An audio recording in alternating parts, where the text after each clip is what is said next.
holopis kuntul baris. Ya. Ah, bau membau. Bahwasanya alam kita harus lestari.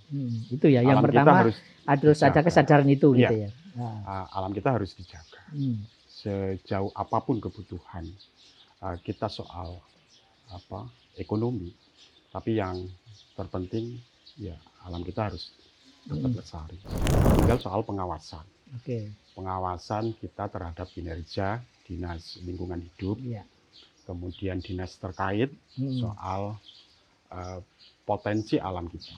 Jangan sampai misalnya tidak hanya pantai, tapi juga harus dicek bagaimana ke hutan lindung kita. Itu kan harus benar-benar dijaga.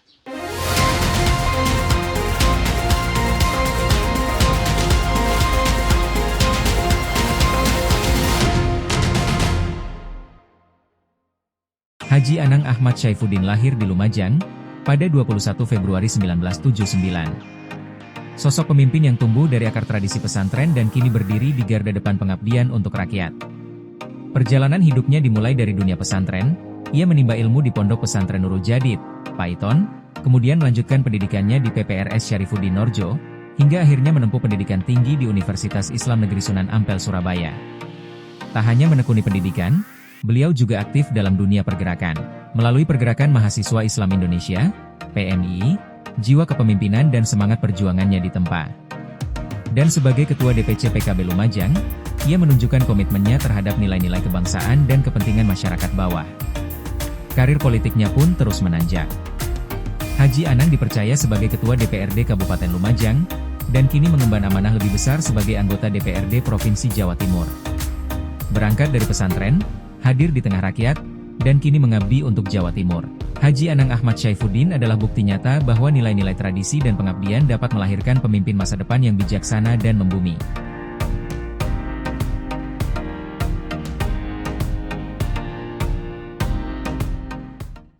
Assalamualaikum warahmatullahi wabarakatuh. Salam sehat dan salam sejahtera untuk kita semua. Kembali dalam acara Gebrakan Wakil Rakyat. Masih bersama saya, Tri Mulyono, pemimpin redaksi Tribun Jatim Network. Kali ini saya berada di Lumajang, salah satu wilayah di timur Provinsi Jawa Timur. Dan bersama kita sudah hadir Bapak Anang Ahmad Syaifuddin, anggota Komisi D DPRD Provinsi Jawa Timur. Assalamualaikum, selamat pagi Pak Anang. Waalaikumsalam warahmatullahi wabarakatuh, Mas Tri. Terima kasih selamat sudah pagi juga hadir di acara Gebrakan Wakil Rakyat. Tribuners, kali ini kita akan ngobrol tentang mangrove, perannya dalam upaya untuk mengurangi abrasi, juga potensi wisata edukasi di wilayah Lumajang dan Jember. Dan yang pertama mungkin kita bisa pengen tahu penjelasan dari Pak Anang yang saya kira memahami betul kondisi di Lumajang dan Jember ini. Sebetulnya kondisi mangrove di pesisir Lumajang Jember seperti apa, Mas Anang? Ya, kondisi mangrove di sepanjang pantai Jember dan Lumajang itu keterjagaannya masih kurang. Jadi kita masih butuh banyak lagi menanam mangrove.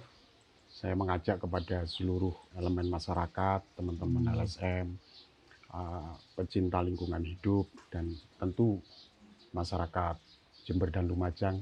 Ayo kita rame-rame dan bersama-sama menanami pantai kita dengan mangrove. Karena kita ada pada posisi pantai selatan yang punya ancaman megatrust. Itu kalau lempeng bumi, lempeng ini sudah ketutup misalnya, maka tentu megatrust akan terjadi. Kita ini juga ada banyak sungai yang melalui Jember dan Lumajang, terutama kalau di Lumajang kita punya Semeru yang cukup luar biasa, cukup aktif. Ancamannya juga luar biasa. Nah, saya pikir kesadaran bersama untuk menjaga lingkungan kita, menjaga pantai kita, untuk bersama-sama sadar setiap dari kita untuk menjadikan sepanjang pantai kita itu hutan mangrove. Ya, sebetulnya kita mungkin banyak orang sudah tahu manfaat besarnya mangrove, Mas Anang itu ya. Tapi barangkali bisa dijelaskan sebetulnya apa sih ya manfaat mangrove yang sedemikian besar untuk untuk mengelola lingkungan di pesisir pantai, Mas Anang. Mangrove itu punya karakter bisa hidup di air, Ya. bisa hidup di tanah kering juga, dan kemudian punya akar yang kuat sehingga bisa mencegah abrasi. Ya, itu yang pertama ya. Tadi yang pertama. Fungsi paling penting itu sebenarnya mencegah abrasi itu. Dengan mencegah, kondisi tadi yang akarnya kuat, kalau kita misalnya, mudah tumbuh gitu ya. Melihat di sepanjang pantai di Tempur Sari, abrasi kan terjadi berkali-kali sampai kemudian ada sekian penduduk yang harus terisolasi karena akibat dari abrasi. Jadi abrasi itu masih menjadi ancaman sepanjang pantai. Dan sejauh ini mangrove ini yang paling efektif untuk saya pikir itu gitu ya. Itu bagian dari ijtihad gerakan lingkungan kita untuk lebih dari itu, mungkin ini bagian dari jihad penjagaan lingkungan. Jihad lingkungan, Mas Anang ya. Di sepanjang pantai selatan itu ya, ayo rame-rame dan bersama-sama menanam mangrove. Kalau catatan Mas Anang sebetulnya apa ya tantangannya? Kok ini kemudian belum menjadi kesadaran bersama untuk mewujudkan hutan mangrove itu sebenarnya tantangannya apa sih, Mas? Yang jadi kendala selama Saya kira ini secara makro itu menjadi tantangan Indonesia. Tidak hanya Lumajang dan Jember saja, tidak hanya Jawa Timur saja. Karena masyarakat yang masih dalam keadaan ekonominya tidak baik-baik saja, itu kesadaran atau pikiran untuk menjaga dan mengkonstruksi alam sebagaimana dianugerahkan Tuhan terhadap manusia, saya pikir ya masih ini. Karena mereka ya harus nyari, beliau ini harus memenuhi kebutuhan pokoknya dulu hidup, gitu ya. Apalagi misalnya di sepanjang pantai selatan misalnya ada potensi tambang pasir besi misalnya. Nah itu kan potensi itu yang lebih kayaknya lebih punya prospek untuk pengembangan ekonomi masyarakat. Jadi beliau ini masih daripada misalnya kita akan tetap menjaga alam kita untuk tetap lestari seperti sedia kala. Jadi masih urusan perut ini Mas Anang. Jadi perut dulu diselesaikan, baru mungkin kita berharap nanti ke depan. Dan seiring waktu kan juga berkebutuhan. Misalnya hutan kita, ada hutan produktif. Yang sekian waktu ya kayunya harus ditebang untuk kebutuhan industri. Nah, saya pikir dinamika itu yang seiring waktu sesuai dengan kebutuhan manusia itu makanya ekologi kita, alam kita, keterjagaannya semakin berkurang. Jadi artinya untuk jangka panjang sustainability ini perlu juga pada akhirnya kalau hanya ngurusi perut toh habis juga ini kalau nggak dirawat gitu kan betul. Ya Mas Anang gitu ya. Tetapi saya karena di samping juga secara dinamika global kita kan saling berkebutuhan. Cina butuh nikel kita, kemudian Eropa butuh minyak kita dan seterusnya. Dan itu pasti akan Singapura butuh pasir kita, ya kan? Pasir kita, gitu kan. Nah itu yang pasti ada pembangunan gedung yang harus membutuhkan eksplorasi pasir yang angkanya berkubik-kubik.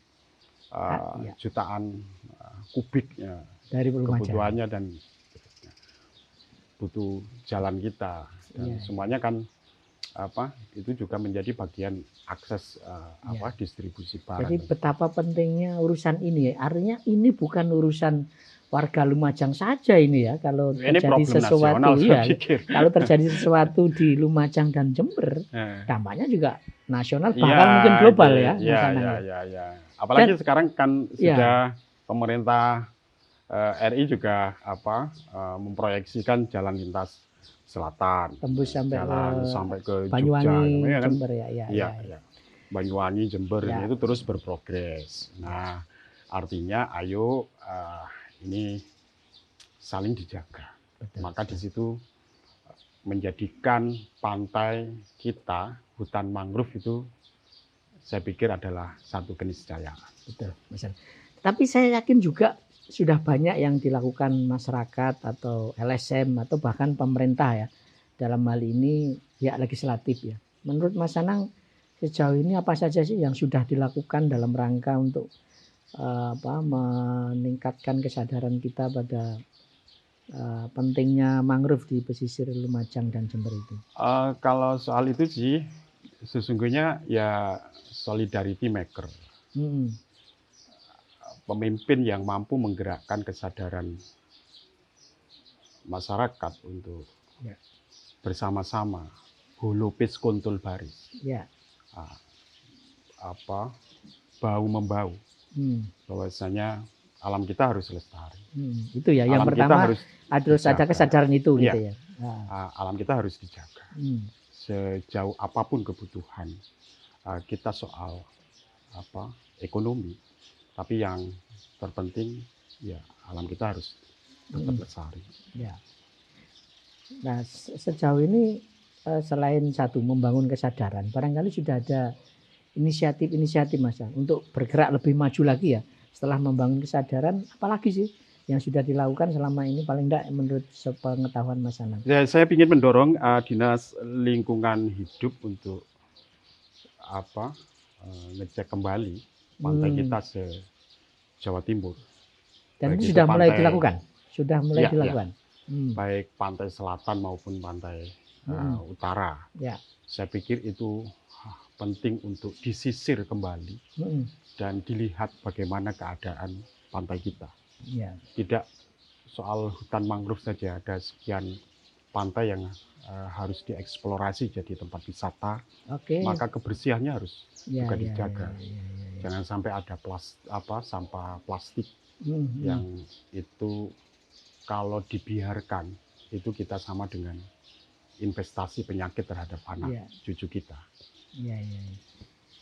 Oke, mungkin nanti kita akan ngobrol lagi juga soal potensi wisata tadi yang sudah disebut Mas Anang. Tapi mungkin yang perlu dieksplorasi lagi, Mas Anang ini kan sekarang jadi wakil rakyat mewakili Dapil Jember Lumajang di Provinsi Jawa Timur ya, Mas Anang. Kira-kira apa sih yang bisa dilakukan DPRD Provinsi Jawa Timur untuk mendorong agar pesisir Lumajang Jember ini kembali lebih bagus lah gitu Mas? Kita mengoptimalkan fungsi kita. Pertama tentu peraturan daerah soal lingkungan sudah diproduksi. Di provinsi? Di provinsi maupun di kabupaten kota? Kemudian tinggal soal pengawasan. Pengawasan kita terhadap kinerja Dinas Lingkungan Hidup. Kemudian dinas terkait soal potensi alam kita. Jangan sampai misalnya tidak hanya pantai, tapi juga harus dicek bagaimana ke hutan lindung kita. Itu kan harus benar-benar dijaga. Harus benar-benar dijaga, jangan sampai hanya untuk satu kebutuhan tertentu misalnya harus gundul dan harus ditanami dengan tanaman-tanaman produktif yang lainnya. Nah itu harus benar-benar dijaga. Kemudian tentu soal budgeting. Kadang saya melihat baik itu pada proses penganggaran di APBN maupun APBD se-Indonesia. Kayaknya tidak begitu Jadi teranggarkan ya, dengan baik soal political anggarannya ini juga perlu didorong ya. ya kita Ya, kan ya. bisa cek bagaimana APBN menganggarkan untuk keterjagaan lingkungan Ya, hidup misalnya kita. pendidikan minimal Ya. 20%, harusnya lingkungan ini juga harus Nah, semangat untuk itu, harus ya minimal semangatnya berapa itu. persen gitu ya. Malah ketahanan pangan yang harus mengorbankan sekian juta hektar Ya. hutan kita Ya, ya, untuk nanam jagung, untuk nanam padi dan seterusnya. Padahal kalau kita mengoptimalkan lahan Ya. pertanian yang ada, nah, tinggal ya saya pikir juga akan luar biasa. Tinggal bagaimana menekan harga pupuk ya, ya. tidak tinggi, kemudian ketersediaan pupuk bisa diakses oleh para petani. Saya pikir mengoptimalisasi itu untuk ketahanan pangan kita Ya, tanpa harus sudah mengorbankan cukup lingkungan tipis, ya. tanpa harus mengorbankan. Jadi memang ini ada lingkungan dua kita. PR besar kita ya. Satu memang menanam itu. Tadi misalnya menanam mangrove gitu ya. Menanam gitu. Tapi PR yang kedua yang adalah lebih penting lagi melindungi. kesadaran domestik, Mas. Oke. Kesadaran domestik mengajarkan ke anak-anak kita Oke. tentang lingkungan. Itu saya kira poin ketiga ya yang harus kita Ya, lakukan, Mas ya. betul. Mengajarkan. Saya pikir itu paling dasar Oke. di lingkungan keluarga kita, kesadaran itu mengajari anak untuk buang sampah pada tempatnya. Memilah sampah, iki sampah basah, iki sampah kering, ini sampah plastik dan ini sampah yang bisa diolah jadi organik misalnya. Iya. Nah, itu kalau di ranah domestik sudah diajarkan ke anak-anak kita di keluarga, saya pikir juga akan dan berikutnya kesadaran bisa itu akan berkembang ke lingkungan yang menanam, lebih luas lagi. Betul, mengajari menanam dan gitu ya. seterusnya. Jadi itu saya kira apalagi sekarang kan jadi petani itu ini sudah punya tren baru. Banyak anak muda yang terjun di pertanian. Anak-anak muda Indonesia yang kemudian berhasil mengelola pertanian di luar negeri, di Jepang, di Korea dan seterusnya. Nah, itu kan menjadi satu potret. Karena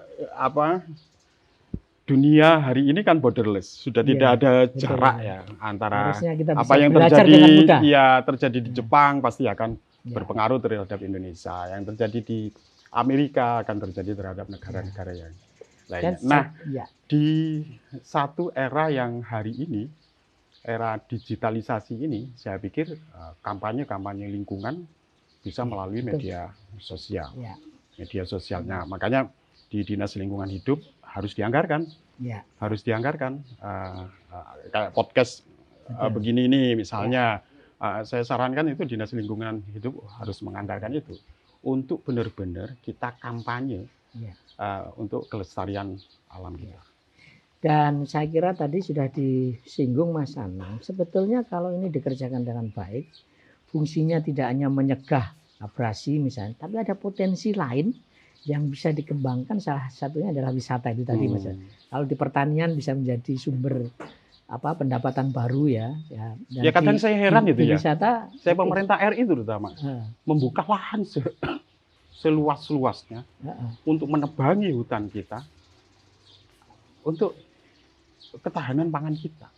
Padahal lahan pertanian kita kalau dioptimalkan sudah cukup. Saya ingin ngulang-ngulang ini.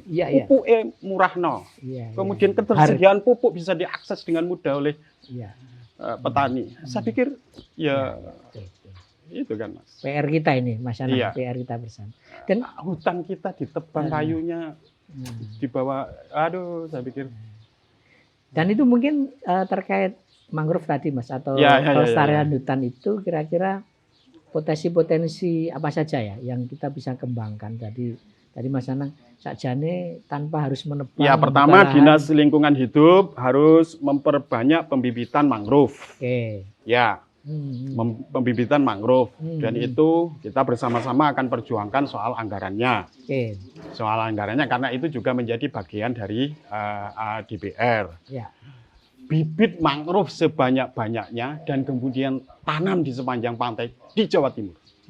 Saya pikir itu. Kalau kita menunggu ini saya pikir prosesnya juga akan lama Mas.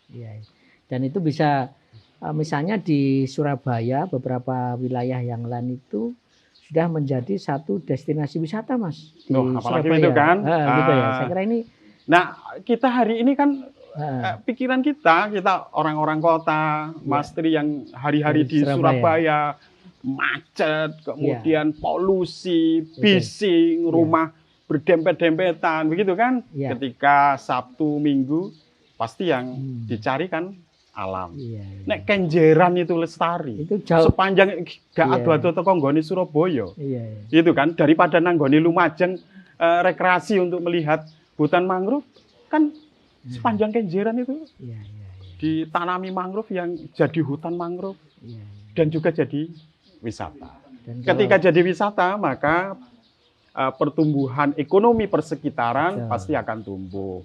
Orang dodol es degan, orang dodolan rujak Surabaya, orang Lamongan iso dodol soto Lamongan kan, wong Gresik iso buka warung kopi kan, ngono to Mas. Dan menurut saya kalau misalnya itu diterapkan juga di Jember Lumajang, saya kira ini menjadi apa ya, multiplier effect gitu. Jadi tempat wisatanya menjadi lebih bervariasi itu Mas.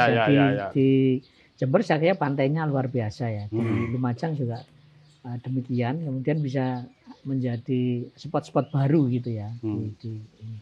Tapi Mas Anang, apakah ini sebenarnya juga menarik anak muda ya untuk terlibat sebenarnya? Kalau menurut Mas Anang rata-rata yang menjadi pelopor dari gerakan kelestarian alam kita itu kan banyak dipelopori oleh anak-anak muda, generasi Z. Nah, itu kan sudah mulai tumbuh kesadarannya bahwa alam kita harus terjaga, karena udara yang kita hirup harus benar-benar bersih, tidak tercampur oleh polusi, tidak tercampur oleh polusi pengelolaan sampah medis misalnya. Makanya itu kan harus ditata Mas. Ya apa mengelola sampah medis di tengah permukiman itu kan itu kuat berarti itu. Ya harus nah itu kan ya saya pikir penataan di Jawa Timur harus mulai ke sana mulai didesain dengan sedemikian rupa. Tapi sejauh ini Mas Anang, saya kira setelah sekian bulan menjadi anggota DPRD provinsi, barangkali ada masukan-masukan dari masyarakat selain yang sudah disampaikan Mas Anang tadi ya. Apa kira-kira masukan-masukan dari anak-anak muda terutama ya? Iya, karena kita punya setiap waktu kita harus berbaur dengan masyarakat.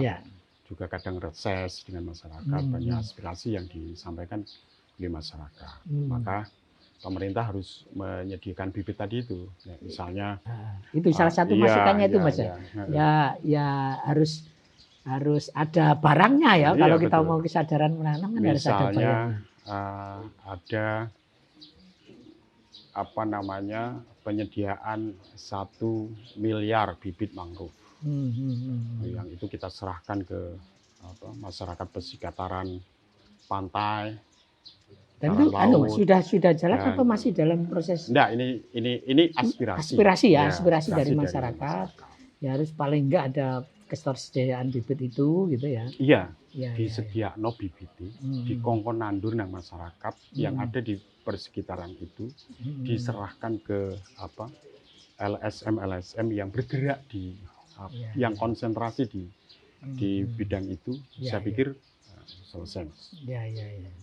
Ini mungkin jangka pendeknya ya Mas Anang ya yang kita bisa lakukan. Tapi mungkin Mas Anang tadi sudah punya gambaran secara jangka panjang ya. Kita harus melibatkan semua partisipasi masyarakat. Tetapi juga faktor tadi ya negara faktor globalnya itu Mas. Sebagai biar minta eksplorasi lagi Mas Anang. Sebetulnya secara secara global apa sih harus kita lakukan sehingga pelibatan masyarakat itu tidak hanya masyarakat Jember dan Lumajang, tapi mungkin seluruh masyarakat di Indonesia bahkan di dunia gitu Mas. Bisa dijelaskan lagi terkait itu Mas, pelibatan masyarakat. Indonesia sebagai paruh bumi, itu harus dikembalikan. Gitu bagaimana Indonesia berkontribusi terhadap kesegaran udara kita, kelayakan hirup udara kita, kemudian mengurangi efek rumah kaca. Itu bagian dari kontribusi Indonesia untuk masyarakat global. Hmm. Saya pikir ada banyak hal lain yang tentu terlalu panjang untuk bisa kita. Ya. Jadi sebetulnya poinnya itu kita nggak mungkin ya bisa melakukan sendiri ya, Mas Anang ya. Kita harus butuh Iya, peran masyarakat, betul. legislatif, eksekutif. Ya kita kan menjadi bagian dari komunitas global. Yang kalau di tingkat kabupaten kota, Mas Anang, catatan Mas Anang, pemerintah kabupaten Lumajang, Jember misalnya, bagaimana upaya mereka untuk mewujudkan kelestarian lingkungan, terutama ya kita harus bersama-sama. Tadi itu hulupis kuntul baris itu. Ya, pemerintah provinsi Jawa Timur, pemerintah kabupaten kota se-Jawa Timur harus bersama-sama, terutama dianggarkan yang layak dan untuk kelestarian hutan. Ya, kebetulan kan kelestarian ini lingkungan. Kepala daerahnya kan baru-baru ini, di Lumajang juga baru, di Jember juga baru. Tetapi kemarin ketika ada efisiensi anggaran itu, apakah juga berdampak, Mas Anang? Kemarin pemerintah kan melakukan efisiensi anggaran tahun ini gitu ya. Apakah ini juga catatan Mas Anang berdampak pada kelestarian lingkungan ini? Oh, sangat berdampak sekali tentunya. Karena transfer pusat ke daerah juga berkurang ya. Ya, berkurang. Kemudian bagaimana pemerintah mengarsiteki anggaran yang sedemikian itu untuk kebutuhan yang begitu besarnya itu kan juga rada-rada pening juga. Bikin pening begini juga. Makanya tangan pemerintah, tangan kita tidak akan cukup untuk menyelesaikan problem-problem yang ada. Maka tentu pemimpin yang punya karakter solidarity maker, mampu menggerakkan kesadaran, partisipasi publik yang seluas-luasnya, itu yang kuncinya itu yang sangat-sangat dibutuhkan. Dan itu mungkin solusi yang dibutuhkan. Jadi kesadaran publik ini harus dibangun. Saya kira kesadaran publik ini harus digerakkan, dan itu kan menjadi tanggung jawab kita bersama. Kalau misalnya dulu di Banyuwangi ada festival kali bersih, gitu kan. Nah itu kalau misalnya apa susahnya sih kita niru festival pantai bersih atau pantai hijau, pantai bersih. Gitu ya, Mas. Jadi mereka kabupaten kota yang bisa menjaga pantainya itu bisa dapat reward dari pemerintah provinsi misalnya, anggarannya ditambah dan seterusnya. Nah, gerakan-gerakan itu dan pikiran-pikiran seperti itu atau kebijakan yang seperti itu penting dilakukan oleh pemimpin-pemimpin kita. Ya, dan ketika itu sudah menjadi trust itu ya, memunculkan trust, sebetulnya pihak swasta misalnya perusahaan-perusahaan itu akan dengan senang hati mengalirkan CSR-nya untuk program-program itu sebetulnya gitu. Jadi kuncinya kan itu, mendorong mereka untuk percaya bahwa ini menjadi gerakan bersama, kemudian mereka terlibat di dalamnya. Nah mungkin yang terakhir catatan Mas Anang terkait keterlibatan pihak swasta. Kalau kesadaran publik sudah terbangun, pasti itu kan menjadi nilai. Betul. Menjadi nilai-nilai di lingkungan kita. Di tengah-tengah masyarakat kita. Taruh misalnya, nek memotong pohon di tepi pantai, itu satu dosa yang sangat besar. Nek ini sudah menjadi kesadaran bersama. Buang sampah, misalnya sembarangan, itu akan menjadi dosa besar. Atau misalnya kita, rokokan di ruang yang di ruang publik misalnya, putung rokok dibuang sembarangan. Nah itu kan juga akan jadi najis mughaladhah kalau itu sudah terbangun satu kesadaran bersama. Nah, solidarity maker itu saya pikir menjadi salah satu kata kunci untuk paradigma pembangunan lingkungan di Jawa Timur, khususnya di Lumajang dan Jember. Baik Tribuners dan pemirsa harian Surya dimanapun berada, solidarity maker itu tadi yang digaungkan oleh Mas Anang, anggota Komisi D DPRD Provinsi Jawa Timur, untuk mewujudkan kelestarian lingkungan di pesisir Jember Lumajang Yang salah satu inisiatif yang ingin digagas oleh Mas Anang adalah menumbuhkan peran hutan mangrove di sepanjang pantai Lumajang Jember. Tetapi tidak hanya itu, Mas Anang tadi menegaskan bahwa kita harus membangun kesadaran lingkungan sehingga kesadaran lingkungan itu menjadi menjadi pemikiran semua masyarakat terutama di kalangan anak muda. Ya. Baik Mas Anang, mungkin ada closing statement dalam rangka kita bersama-sama untuk melestarikan lingkungan khususnya di wilayah pesisir Lumajang dan Jember. Silakan Mas Anang. Lingkungan kita akan tetap lestari karena saya lahir dari rahim pesantren. Saya sebagai seorang santri, saya melihat dari perspektif santri. Maka tentu kita semua stakeholder, masyarakat secara luas harus memegang 3 komitmen. Komitmen yang pertama adalah al-muhafadzatu 'alal qadimis sholeh, melestarikan tradisi lama yang baik. Kemudian komitmen yang kedua adalah al-akhdhu bil jadidil aslah. Sehebat apapun kebutuhan pembangunan kita, tapi jangan lupa alam, lingkungan kita harus tetap terjaga dan lestari. Kemudian komitmen yang ketiga adalah al-ijad ila mahwal aslah, sumal aslah, fal aslah. Continuous improvement. Saya pikir kalau 3 komitmen ini saling kita jaga, saling menjadi paradigma kita bersama, maka Jawa Timur alamnya akan tetap lestari.